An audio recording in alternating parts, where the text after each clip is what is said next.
किन किन पहलुओं पे उन्हें ध्यान देना चाहिए? पहले तो वो अपने टॉपिक को ही बहुत अच्छे से प्रिपेयर करे, ताकि उसमें से पहला तो टॉपिक से ही सवाल होता है कि ये टॉपिक आपने क्यों चुना है। तो मैं फहमी बदायूनी से ही एक शेर उनका सुनाती हूँ कि मुझे तुमसे बिछड़ना ही पड़ेगा, कि मुझे तुमसे बिछड़ना ही पड़ेगा, मैं तुमको याद आना चाहता हूँ। जिनके पास नेट जेआरएफ होता है वो भी दे सकते हैं, वो एक रिस्क होता है। जो अभी तक के नियम हैं जामिया में खासतौर से या हमारे शोबे उर्दू में, तो मैं खैर इंट्रेंस से आया हूँ। इंट्रेंस मैंने पहले क्लियर किया है।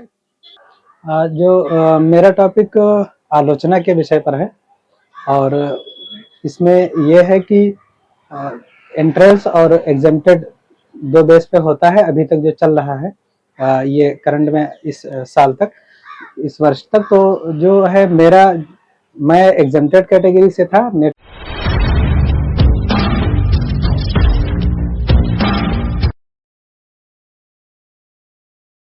नमस्कार, वॉइस 24 में आपका स्वागत है। मैं आमिर खान आज मौजूद हैं जामिया मिलिया इस्लामिया विश्वविद्यालय में। जैसा कि लोगों को भी पता है, छात्रों को भी पता है, पीएचडी के साक्षात्कार चल रहे हैं, लोगों में उत्सुकता है और छात्र भी लगातार मेहनत करते हुए इस मुकाम पर पहुंचे हैं।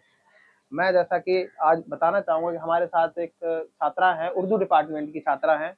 ये साक्षात्कार देने आई हैं और इनका हो भी गया है। लगातार लोगों से जुड़े हुए हैं हम लोग, तो हम इनसे जानेंगे कि इनका अनुभव कैसा रहा है। तो आपका नाम क्या है? मेरा नाम गजाला तबस्सुम है जी। मैं उर्दू डिपार्टमेंट से पीएचडी का इंटरव्यू दिया है मैंने आज। जी, तो आपका एक्सपीरियंस क्या रहा है?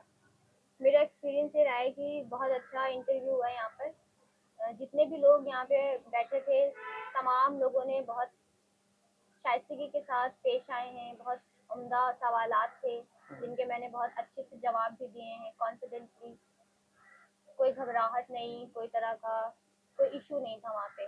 तमाम लोग बहुत अच्छे से मोहब्बत से पेश आ रहे थे। तो जैसे आपने शोध कार्य करने का जब सोचा, तो किसकी हेल्प लेनी पड़ी आपको, या कैसे आपने टॉपिक बनाने में किस तरह से सोचा, क्या किया आपने, कैसे बनाया, इसके बारे में कुछ बताइए हम लोग।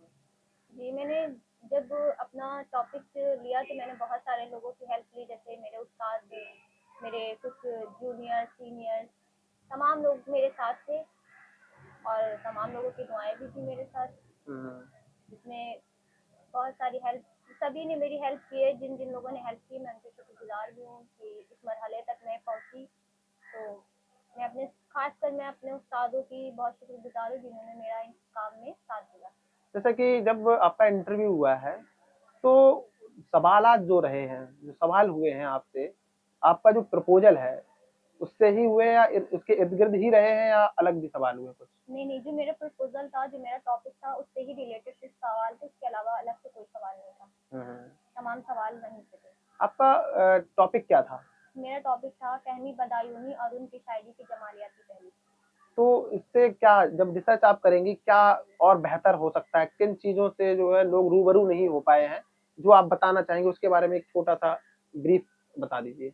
फहमी बदायूनी एक बहुत बड़ी शख्सियत है उर्दू अदब में, जिनका मकाम बुलंद होना चाहिए उर्दू अदब में। अभी इनको लोग जान नहीं पाए हैं सही से। इनकी शायरी के जो जमालियाती पहलू हैं, इनके अल्फाज तो सादा होते हैं मगर गहराई बहुत होती है उसमें, और यही गहराई लोगों को बतानी है कि जो ज़िंदगी की अक्कासी है, अपने जज्बात को कैसे बयान किया जाता है, समाज की अक्कासी को कैसे बयान किया जाता है, असली मसाइल कैसे शायरी में जज्ब किए जाते हैं, ये तमाम चीज़ें इन्होंने अपनी शायरी में शामिल कर रखी है और शायरी के ज़रिए इन्होंने लोगों को मुतासिर किया है। यही इनकी जमालियाती पहलू है, इसीलिए मैंने ये टॉपिक ही चुना कि जमालियाती पहलू से ही हम मुराद तमाम चीज़ें इनकी शायरी में शामिल कर सकते हैं। तो आप जो अभी कुछ लोगों के इंटरव्यू रह भी रहे हैं, उन छात्रों के लिए कोई संदेश देना चाहेंगे कि किस तरीके से वो इंटरव्यू करें जो कि बेहतर हो उनके लिए? किन-किन पहलुओं पे उन्हें ध्यान देना चाहिए? पहले तो वो अपने टॉपिक को ही बहुत अच्छे से प्रिपेयर करे, ताकि उसमें से पहला तो टॉपिक से ही सवाल होता है कि ये टॉपिक आपने क्यों चुना है, क्या खूबी है इस टॉपिक की। फिर उसके बाद उसके जो अंदर के पहलू जो उन्होंने शामिल कर रखा है मौजू में, तारुफ में, उनके चाहे वो शायरी से हो या तसनीफ से हो या नस्र से हो, तो दोनों पहलू में आपकी पकड़ मजबूत होनी चाहिए ताकि स्टूडेंट घबराए नहीं, बहुत ही उम्दा तरीके से सवालात का जवाब दे क्योंकि सवाल जब पूछता है कोई तो आपके जो जवाब होते हैं उससे ही सवाल पैदा होते हैं। तो बस यही कहूँगी कि आप अपने जवाबात को इतना उम्दा तरीके से दिए कि ताकि आपका कोई सवाल पैदा ना कर सके। तो जैसा कि आप उर्दू की शोधार्थी होने वाली हैं, तो अंत में आप जो है एक उर्दू की शायरी सुनाकर अपनी बात को ख़त्म कर सकती हैं, तो कोई सुना दीजिए आप हमें। तो मैं फहमी बदायूनी से ही एक शेर उनका सुनाती हूँ कि मुझे तुमसे बिछड़ना ही पड़ेगा, कि मुझे तुमसे बिछड़ना ही पड़ेगा, मैं तुमको याद आना चाहता हूँ। Thank you. जी, हमारे साथ दूसरे छात्र मौजूद हैं जो कि उर्दू डिपार्टमेंट से ही हैं। सर, आपका नाम क्या है? मेरा नाम अब्दुल रहमान है। जी, तो जैसा कि साक्षात्कार चल रहे हैं, उससे पहले की प्रक्रिया क्या है कि आप साक्षात्कार तक कैसे पहुँचे? किन-किन तरीके से पहुँचते हैं? उसके बारे में कुछ बताइए। अब खास तौर से अगर आपके पास नेट जेआरएफ नहीं है, हुँ, तो उसका तरीका होता है कि आप एंट्रेंस दे करके उसके बाद आप इंटरव्यू तक पहुँचे। हुँ, उसके अलावा जिनके पास नेट जेआरएफ होता है वो भी दे सकते हैं, वो एक रिस्क होता है। हुँ, जो अभी तक के नियम हैं हुँ, जामिया में खास तौर से या हमारे वो शोबे उर्दू में, हुँ, तो मैं खैर एंट्रेंस से आया हूँ। जी। एंट्रेंस मैंने पहले क्लियर किया है। एंट्रेंस जो होता है वो क्वालिफाइंग होता है। हुँ, क्वालिफाई जब आप करते हैं तो आपका इंटरव्यू के लिए नाम आता है। मेरा इंटरव्यू के लिए नाम आया, जी। फिर मैंने कल ही इंटरव्यू दिया है। और तो मैं आपसे ये पूछना चाहूँगा कि जैसे आपने एंट्रेंस निकाला, उसके बाद आपको कैसे, किस टॉपिक को लेकर काम करना चाहिए या कौन-सा टॉपिक आपके लिए बेहतर हो सकता है? वो राय-मशवरा किससे किया? किनकी मदद ली उसके बारे में थोड़ा टॉपिक बताइए? के सिलसिले में चूंकि मेरा मेरा ख्याल है कि आपको अगर कोई टॉपिक समझ में आ रहा है, चूंकि आप मास्टर्स करते हैं और जी। उससे पहले बीए आपने किया, हुँ, तो इस दौरान में जो आप पढ़ते हैं उससे आपको अंदाजा होता है। एक तो ये है, हुँ, उसके अलावा टीचर से आपको मशवरा करना होता है। तो जी, मैंने खास तौर से अपने डिपार्टमेंट के टीचर से हुँ, इस सिलसिले में बात की हुँ, और कई असातिज़ा से मैंने 2-3 टॉपिक पे डिस्कशन जी, किया जी। कि सर ये टॉपिक हो सकता है। हुँ, एक टॉपिक की तरफ खास तौर से मेरे असातिज़ा ने रहनुमाई की, हुँ, मुनीबुर रहमान की शायरी के मुतालिक काम करने के लिए। तो मुनीबुर रहमान फैज़ अहमद, फैज़ अख्तरुल ईमान इनके हम असरों में से हैं। हुँ, तो मैंने उस टॉपिक का भी इंतखाब किया है हुँ। और उसी पे मैंने अपना सिनॉप्सिस बनाया और इंटरव्यू भी उसी पे मेरा हुआ है। तो जैसा कि आपने इंटरव्यू दिया है, हाँ। तो किन-किन मुद्दों को लेकर या पहलुओं को लेकर आपसे बात की गई? किन-किन चीज़ों पर जो है आपको ध्यान देना है, इसके बारे में आपको कुछ पता होगा, उसके बारे में आप बताइए? तो इंटरव्यू में जैसे ही मैंने एंट्री की, हुँ, तो हुँ। एंट्री में सबसे पहले तो ज़ाहिर है कि कोई भी जाता है, सलाम, नमस्ते जो भी आप जी, करते हैं। जी। उसके बाद बैठे हम, उसके बाद ये हुआ कि भई अपना आप तारुफ़ पेश कीजिए, इंट्रोडक्शन दीजिए आप अपना जी। और अपने टॉपिक का इंट्रोडक्शन दीजिए। तो हमने हुँ, पहले तो अपना इंट्रोडक्शन दिया कि मैंने यहीं से बीए किया है, उसके बाद मास मीडिया किया है, फिर मैंने मास्टर्स किया है और उसके बाद मैं पीएचडी के लिए यहाँ पे एलिजिबल हुआ हूँ। जी। उसके बाद मैंने अपने टॉपिक का तारुफ पेश किया। एक ब्रीफ जो इंट्रोडक्शन होता है वो आपको देना होता है। उसके बाद उन्होंने बीच ही में सवाल किया जी, कि जी। आप इस पे टॉपिक पे पीएचडी क्यों करना चाहते हैं। जी। फिर मैंने बताया कि इस पे चूंकि काम नहीं हुआ है, ये बहुत हुँ, अहम शायर हैं हमारे, हुँ, जदीद उर्दू शायरी में बहुत अहम नाम है इनका। हुँ, इस वजह से मैंने इस टॉपिक का इंतखाब किया और इस पे काम होना ज़रूरी है, हुँ। क्योंकि इनके जो हम असर हैं, इनके साथ जो बड़े-बड़े शोरा थे, उन जी, पे जी। ऑलरेडी बहुत ज़्यादा काम हो चुका है। ये यहाँ रहते भी नहीं थे, रहते अमेरिका में ज़्यादा थे और लंदन से हुँ, इन्होंने पीएचडी की थी, पर्शियन में पीएचडी थे। तो इस पे काम होना ज़रूरी है। उसके बाद अगला सवाल हुआ नेट जेआरएफ है कि नहीं है, हुँ। नॉर्मली होता ही है लोगों से। जी, जी। फिर उसके बाद ये हुआ कि ठीक है, आपके पास इस पे कितना कंटेंट है, काम आप कर पाएँगे कि नहीं, अच्छा काम हो सकता है कि नहीं। हुँ, और 1-2 बुनियादी सवाल जो हो सकते हैं, हुँ। वही सब सवाल हुए थे। आने वाले छात्रों के लिए आप क्या संदेश देना चाहिए? किन-किन चीज़ों को लेकर उनको ध्यान देना है? कैसे हाँ। उनको काम करना है, उसपे आप अ, मान लीजिए अगर आपको एंट्रेंस से आना है तो आपको एंट्रेंस की तैयारी करनी है मेरा ख्याल है, लेकिन यूजीसी ने जो है अभी गाइडलाइन अपनी जो चेंज की है जी, कि क्वालिफाइंग फॉर पीएचडी कर दिया है, तो आगे से हर एंट्रेंस जगह लागू हो जाएगा। जी, जामिया में अभी नहीं था, मेरे ख्याल से अगली मरतबा लागू हो जाएगा। जी, जी। जेएनयू वगैरह में ये सब ऑलरेडी में हो चुका है। हुँ, तो अगर एंट्रेंस होता है तो आप पहले तो एंट्रेंस की तैयारी करें। एंट्रेंस में यहाँ क्वालिफाइंग है, हुँ, हुँ, हुँ। 50% मार्क्स जहाँ तक मुझे मालूमात है वो हुँ, चाहिए। शायद एक मरतबा क्रॉस चेक करना होगा, इससे पहले 40% था। हुँ, उसकी तैयारी करें। अगर उसकी भी ज़रूरत नहीं है, सीधा आप इंटरव्यू देने आते हैं, तो इंटरव्यू में पहले तो यहाँ पे नोटिस वगैरह में कभी-कभार ये सब चीज़ें डाली नहीं जाती हैं कि आप क्या-क्या चीज़ें लेकर के आएँगे। हुँ, तो हुँ, आपको खुद इतना होना चाहिए कि हम पीएचडी के लिए जा रहे हैं, तो हमारे पास डॉक्यूमेंट्स होने चाहिए, आपका एक एडमिट कार्ड होना चाहिए, एप्लीकेशन फॉर्म होना चाहिए, इन सब की फ़ोटोकॉपी, आपकी ओरिजिनल जो मार्कशीट है, उसकी फ़ोटोकॉपी, ओरिजिनल मार्कशीट, ये तमाम चीज़ें आपके साथ हों, आपका सिनॉप्सिस अच्छे से बना हुआ हो हुँ, और आपके सिनॉप्सिस पे ही बात होती है। मैं जामिया की बात कर सकता हूँ। अदर जगह क्या होता है, अदर डिपार्टमेंट्स में, अगर यूनिवर्सिटीज़ में क्या होता है मुझे नहीं मालूम, लेकिन जामिया में सिनॉप्सिस पे ही बात होती है। तो हुँ, अपना सिनॉप्सिस अच्छे बनाएँ, उसकी हुँ, तैयारी अच्छे से करें हुँ। और उसी को आपको डिफेंड करना है। आप जो है उर्दू के छात्र या शोधार्थी अब होने वाले हैं, तो एक उर्दू शायरी के साथ जो आपका टॉपिक है उनसे संबंधित एक उर्दू की शायरी सुनाइए और उसके बाद आप अपनी बात को खत्म करते अच्छा जी, तो मैं एक शेर पढ़ देता हूँ कि यूं किस तरह कटेगा कड़ी धूप का सफर, यूं किस तरह कटेगा कड़ी धूप का सफर, सर पर ख्याल यार की चादर ही ले चले। बहुत शुक्रिया। हैं। हमारे साथ एक और छात्र हैं जिनका साक्षात्कार होना है और ये किस विभाग से हैं, सारी जानकारी हम इनसे बात करेंगे। तो आपका नाम क्या है? मेरा नाम आरिफ खान है आप किस और विभाग की हैं? मैं हिंदी का छात्र हूँ और हिंदी विभाग में कल मैंने साक्षात्कार दे दिया है, हो चुका है मेरा कल।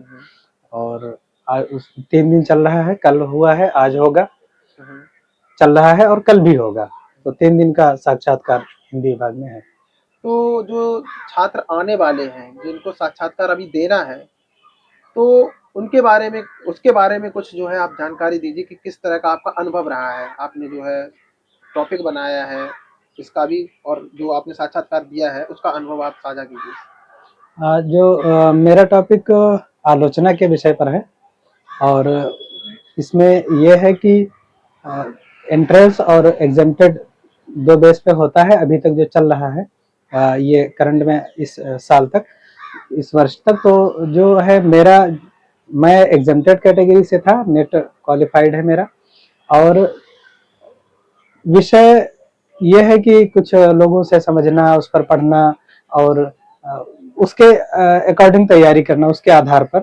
और बड़े अच्छे यहाँ पर जो अनुभव रहा मेरा साक्षात्कार देने का, कि टीचर्स जो हैं, सारे प्रोफेसर्स हैं जो बहुत अच्छे हैं। वहाँ पहुँचने के बाद जो छात्र होता है उसको काफ़ी पहले कंफर्ट कर देते हैं, बैठते हैं अच्छे से रिलैक्स करा के, फिर तरीके से सवाल और जवाब होता है, प्रश्न और उत्तर होता है। और तो आप जो है आने वाले छात्रों को कुछ बताइए कि किन-किन चीज़ों को लेकर वो काम करें, जिससे कि उनका बहुत बेहतर साक्षात्कार हो और उन्हें सिलेक्शन मिल सके। आने वाले छात्रों के लिए बस यही बताना है कि हर कोई यही सोचता है और सोचना भी चाहिए कि नए से नए टॉपिक जो कोई जिसका साहित्य में वर्तमान समय में कितना योगदान है, कितना प्रासंगिक है, तो जो नए से नए विषय होने चाहिए उनको चुनने चाहिए। और जो है कि यहाँ क्या चल रहा है, किस तरह की परिस्थिति है, और कंटेम्परेरी टॉपिक तो हर जगह चलता ही है कि कंटेम्परेरी होना चाहिए। लेकिन ये भी देखना चाहिए कि अगर पुराने कोई विषय है आप चुन रहे हैं, तो कितना प्रासंगिक है, आगे आने वाले समय के लिए कितना योगफुल है। तो इस तरह से हमें जो आपसे सवालात किए गए हैं साक्षात्कार में, क्या वो आपके टॉपिक से ही संबंधित है या उसके अलग भी सवाल किए गए हैं? साक्षात्कार में जो सवाल किए गए, प्रश्न किए गए, वो ये होता है कि टॉपिक से ही सारे थे। मेरा जो विषय था उसके ही इर्द गिर्द, उसके ही चारों तरफ के सवाल थे।